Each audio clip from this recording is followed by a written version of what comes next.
मुलं शाळेतून आले ना की त्यांना खायला काहीतरी पाहिजे असतं, कारण आमचे छोटे सरकार आहे ना डब्बा नेत नाही. त्यासाठी माझं आहे ना आप्पे बनवायचं काम चाललं होतं. दही घेतलं होतं आणि रवा दोन्ही मिक्स करून घेतलं होतं. आता रवा आहे ना 1 वाटी घेतला, तर दही मी अर्धी वाटी घेतलेली आहे. म्हणजे मी त्याचं फक्त प्रमाण सांगते. माझं जो रवा आहे तोही जास्त आहे आणि दही थोडं तेही जास्त आहे.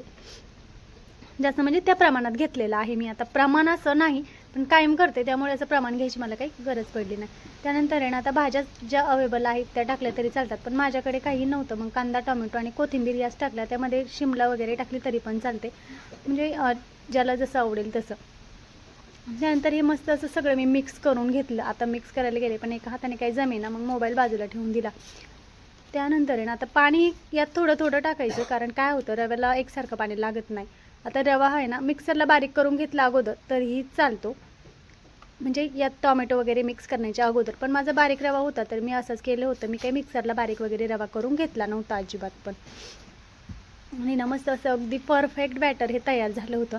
आता हे परफेक्ट बॅटर तयार झाले, पण मी त्याआधी ना काय केलं, त्यानंतर सोडा घेतला होता, थोडासा सोडा टाकला. आता इकडे सोडा टाकला आहे, पण त्याआधीच मी आप्पे पात्र आहे ना ते गरम करण्यासाठी ठेवलं होतं थोडंसं. कारण काय होतं माहिती आहे का, जेव्हा आपण सोडा त्यात मिक्स करतो त्यानंतर त्याला लगेच उष्णता दिली गेली पाहिजे, म्हणजे मग ते आप्पे ना छान फुलतात. आता त्यानंतर मी आप्पे थोडेसे एक टाकून घेतलं आणि त्यानंतर म्हटलं आता पहिले ना सगळं त्यात मिक्स करावं आणि मग दाखवावं. कारण काय होतं एका हाताने मोबाईल आणि स्टँड मोबाईलचं नेलेलं नव्हतं. आता माझ्याकडे 2 स्टँड आहेत, असं नाही माझ्याकडे स्टँड नाही असं नाही, 2 आहेत.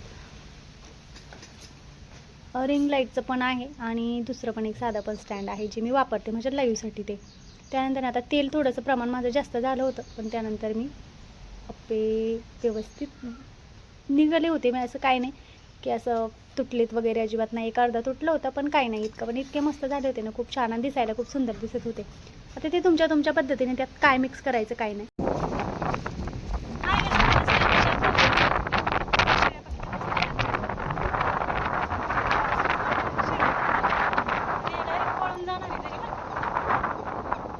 पाऊस आला तर मला भीती वाटते, कशाची भीती वाटते. आता त्या दिवशी मला तुम्ही लाईव्ह साप पाहिलाय का? तर तुम्हाला साप नाही दाखवत मी, पण सापाचं म्हणजे वारूळ दाखवते. शेतकऱ्याचं कसं असते माहिती का, कितीतरी वेळा म्हणजे साप असेल काही असेल भरपूर वेळा सामना करावा लागतो. कोणी असू ते, माझंच नाही सांगत मी, इतकं सांगायचं की मी खूप वेळा पाहिले. लाईव्ह साप पाहिले का मी खूप वेळा पाहिले. आता मी शेतकरीच आहे म्हटल्यानंतर काय असं वाटतं का मी काम नाही करत शेतात, असं काय नाही बरं का. शेतकरी आहे मी आणि ऑलराऊंडर आहे, सगळं जमतं मला. अगदी फवारणी, पाणी भरणी सगळं जमतं, वावर बांधणी सगळं करते मी काम. पण आता कसं आहे हॉटेल व्यवसाय आहे आणि हॉटेल व्यवसाय असल्यामुळे आम्ही त्यासाठी शेळीला नाही, हॉटेल व्यवसाय असल्यामुळे शेळीपालन हा जोड व्यवसाय केलेला आहे. दोन्ही बरोबर जमतं. शेतीचं काय होतं, निसर्ग साथ देत नाही आहे सध्या. पुन्हा हमीभाव नाही आहे आपल्याकडे. जेव्हा माल असतो तेव्हा बाजारभाव मिळत नाही, जेव्हा बाजारभाव असतो तेव्हा आपल्याकडे माल नसतो. तर त्यासाठी मग म्हटलं चला काहीतरी आपलं सक्सेस होईल असं करूया. तर आता कसं होतं माहिती आहे का, शेती कमी असेल ना तर शेळीपालन बरोबर योग्य आहे, बाकीचं ते काही करू शकत नाही.